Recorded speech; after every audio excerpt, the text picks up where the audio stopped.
যে যোৱাকালি নিশাৰ পৰাই ভাৰতৰ সংবাদ মাধ্যম, ভাৰতৰ সমাজ জীৱন, ভাৰতৰ ৰাজনৈতিক জীৱন উত্তাল হৈ আছে এটা বিশেষ ঘটনাক লৈ। এই ঘটনাটো কি? ঘটনাটো হৈছে যে আমেৰিকাৰ আদালতত ভাৰতৰ ধন কুবেৰ এসময়ত বিশ্বৰ ভিতৰত আটাইতকৈ ধনী মানুহ হিচাপেও স্বীকৃতি পোৱা আৰু ভাৰতৰ প্ৰধানমন্ত্ৰী নৰেন্দ্ৰ মোদীৰ আশীৰ্বাদ পুষ্ট বুলি বিভিন্ন সময়ত অভিযোগ উঠি থকা গৌতম আদানী আমেৰিকাৰ এখন আদালতত অভিযুক্ত হৈছে। গৌতম আদানী আৰু গৌতম আদানীৰ কোম্পানী আদানী গ্ৰীণ এনাৰ্জি লিমিটেডৰ বিৰুদ্ধে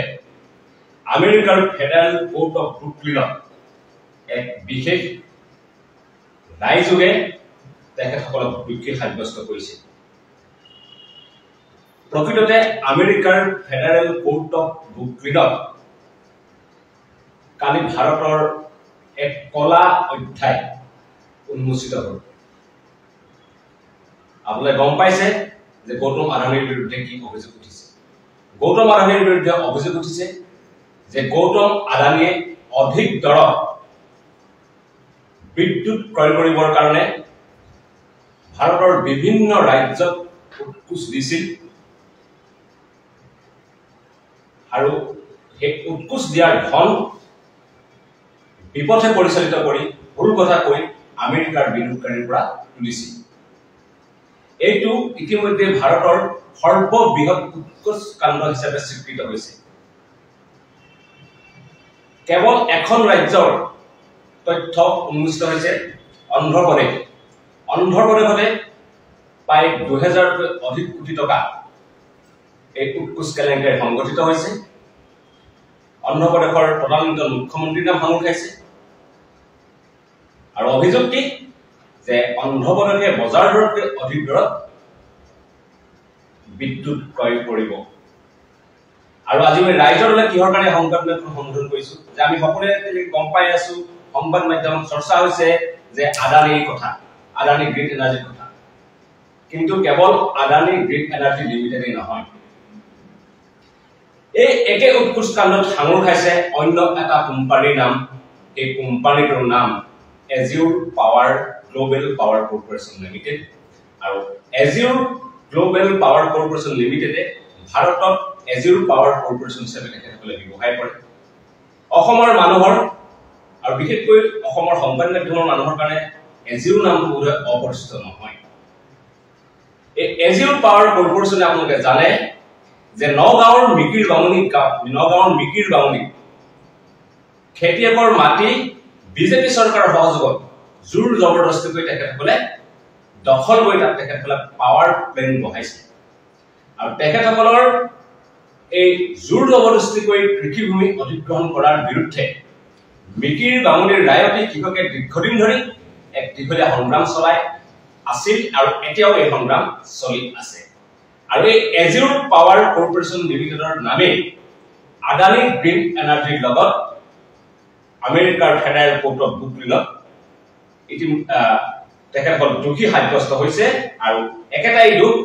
যেনেকৈ আদানী গ্ৰীণ এনাৰ্জিয়ে বজাৰ দৰতকৈ অধিক দামত বিদ্যুৎ ক্ৰয় কৰাৰ কাৰণে বিভিন্ন ৰাজ্যত উৎকোচ দিছিল, একেদৰে এজিউৰ পাৱাৰ কৰ্পোৰেশ্যনক একেদৰে তেখেতসকলে উৎকোচ দিছিল। আৰু আমেৰিকাৰ কোৰ্টত দোষী সাব্যস্ত হৈছে এই কাৰণে যে তেখেতসকলে লেটাৰ অফ ইনডেন্ট পাইছিলে, কিন্তু তেখেতসকলে পাৱাৰ পাৰ্চেজ এগ্ৰিমেণ্ট নোহোৱাকৈ আদানী গ্ৰীণ এনাৰ্জিয়ে বিনিয়োগকাৰীৰ পৰা ধন উঠাইছিল। আৰু আদানী গ্লোবেল পাৱাৰ কৰ্পোৰেশ্যন নিউয়ৰ্কৰ ষ্টক এক্সচেঞ্জৰ তালিকাভুক্ত এটা কোম্পানী আছিল। আৰু তেখেতসকলে পাৱাৰ পাৰ্চেজ এগ্ৰিমেণ্ট হোৱা বুলি কৈ তেখেতসকলৰ ষ্টকৰ দাম বৃদ্ধি কৰি বিপথে পৰিচালিত কৰিছিল নিউয়ৰ্ক ষ্টক এক্সচেঞ্জত। এইটো কাৰণত এজিউৰ পাৱাৰ কৰ্পোৰেশ্যন দোষী সাব্যস্ত হৈছে। আৰু দুইটা কোম্পানীয়ে মিলি $175 মিলিয়ন আমেৰিকাৰ পৰা সংগ্ৰহ কৰিছিল। তেখেতসকলক তাৰ কাৰণে দোষী সাব্যস্ত কৰা হৈছে।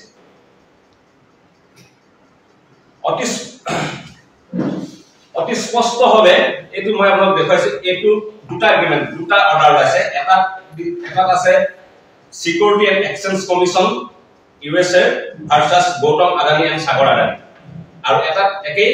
তাত আছে সিৰিল সেবেষ্টান আৰু ডমিনিক কাভানেছ তেখেতসকল হৈছে এজিউৰ কৰ্পোৰেচন একেই হৈছে আৰু আজি আমি সংবাদমেল এই কাৰণে উত্থাপন কৰিছো যে এই এজিউৰ পাৱাৰ কৰ্পোৰেচন লিমিটেডৰ পৰা অসম চৰকাৰেও শক্তি প্ৰয়োগ কৰাৰ কাৰণে এগ্ৰিমেন্ট কৰিছে আৰু এজিউৰ পাৱাৰ কৰ্পোৰেচনৰ और টেকনোলজি এক প্ৰকল্প এসব মুখ্যমন্ত্ৰী হিমন্ত বিশ্ব শৰ্মা নন্দিতা গাৰুসা চন্দ্ৰমোহন পাটোৱাৰীৰ সৈতে বহুত তেখেতসকলে এজিউৰ পাৱাৰ কৰ্পোৰেচনৰ তেখেতসকলে প্ৰকল্প উন্মোচন কৰিছে 2022 চনৰ 22 জুলাই তাৰিখে এতিয়া আমেৰিকাৰ কোৰ্টত উন্মোচিত হৈছে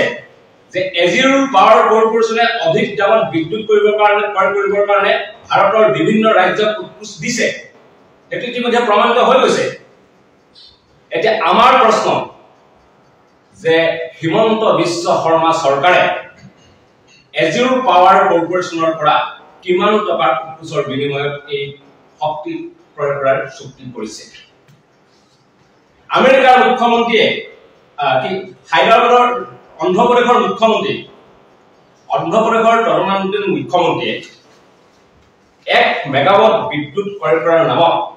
25 লাখ টকাকৈ তেখেতক উৎকোচ প্ৰদান কৰা হৈছে এইটো যিটো গোচৰ ইয়াৰ চৌন আছে অৰ্থাৎ যি এজুৰে তেখেতৰ পৰা ৰিনিউৱেল এনাৰ্জি ক্ৰয় কৰিবৰ কাৰণে অন্ধ্ৰপ্ৰদেশক উৎকোচ দিছে সেই এজুৰে অসম উৎকোচ দিয়া কিবা মানে থাকিব পাৰে নেকি আকৌবাৰ কৈছে অসমৰ কথা উল্লেখ নাই একাৰণে অসমৰ এটা পুনৰ এটা প্ৰসংগ মনত পেলাই দিব বিচাৰিছো সেই প্ৰসংগ হৈছে লুই বাজাৰ কেলেংকাৰী লুই বাজাৰ কেলেংকাৰী প্ৰসংগত আপোনালোকে জানে একে উৎকোচ কাণ্ড সংঘটিত হৈছিল লুই বাজাৰে এক কন্ট্ৰেক্ট পাবৰ কাৰণে উৎকোচ দিছিল যি কথা আমেৰিকাৰ কোৰ্টত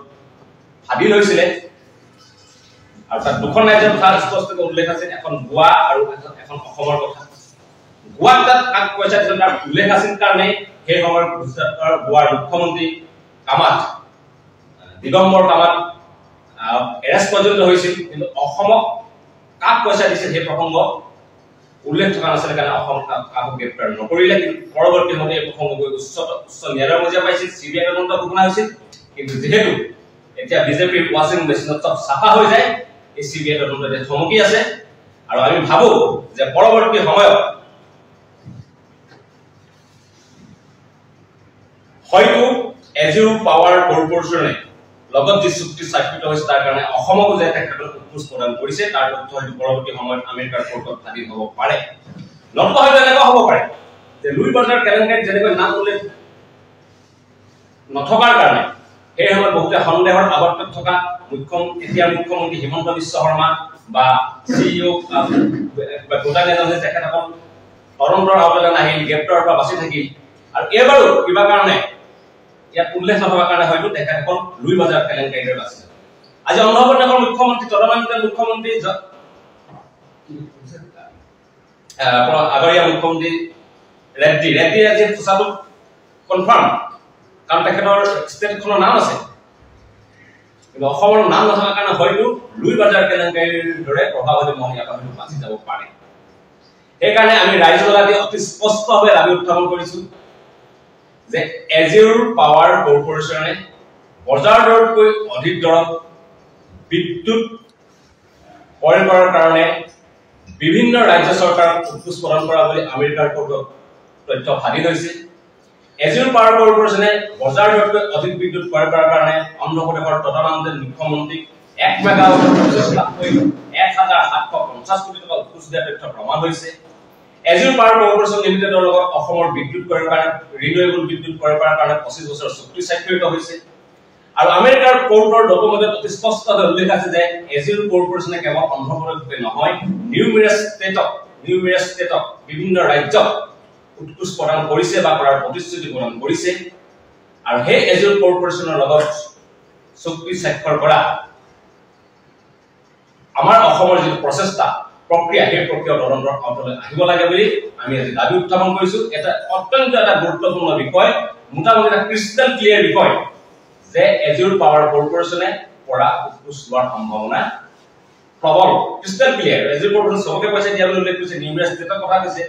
খালি সকলো ষ্টেটৰ নাম দিয়া নাই এখন ষ্টেটৰ নাম দিছে তাত অসম নথকা নাথাকিব যে তাৰ কোনো মানে নাই এটা অত্যন্ত গুৰুত্বপূৰ্ণ বিষয় এই গুৰুত্বপূৰ্ণ বিষয়টো গুৰুত্ব সহকাৰে ল'ব কাৰণে মই সংবাদ মাধ্যমক অনুৰোধ জনাইছো অসমৰ দল সংগঠন বিৰোধী দলসমূহক আমি অনুৰোধ জনাইছো অত্যন্ত এটা গুৰুত্বপূৰ্ণ বিষয় লুইবাজত সৰু কেলেংকাৰী আছে টকাৰ পৰিমাণ কম আছিল এটা কনসালটেন্সি কাম আছিল এইটো কিন্তু বিদ্যুতৰ বয়ৰ ৰিনিউৱেবল বিদ্যুৎ ৰিনিউৱেবল এনাৰ্জি বয়ৰ বৃহৎ অংকৰ জড়িত হৈ আছে আৰু 25 বছৰৰ কাৰণে যি কথা ইতিমধ্যে আমেৰিকাৰ কোৰ্টত ফাদি লৈছে গতিকে আমাৰ ৰাইজৰ অতি স্পষ্ট দাবী যে এই বিষয়টো তদন্তৰ আওতালৈ আহিব লাগে আৰু বিষয়টো তদন্তৰ আওতালৈ আহিবৰ কাৰণে যি প্ৰচেষ্টা হাতত ল'ব লগা হ'ব এই সকলো প্ৰচেষ্টা আমি ৰাজ্যদলৰ পৰৱৰ্তী সময়ত হাতত ল'ম আমাৰ সংবাদমেলৰ বক্তব্য একে আছিল একেকৈ আমাৰ সংবাদমেল সামৰণি মাৰিছোঁ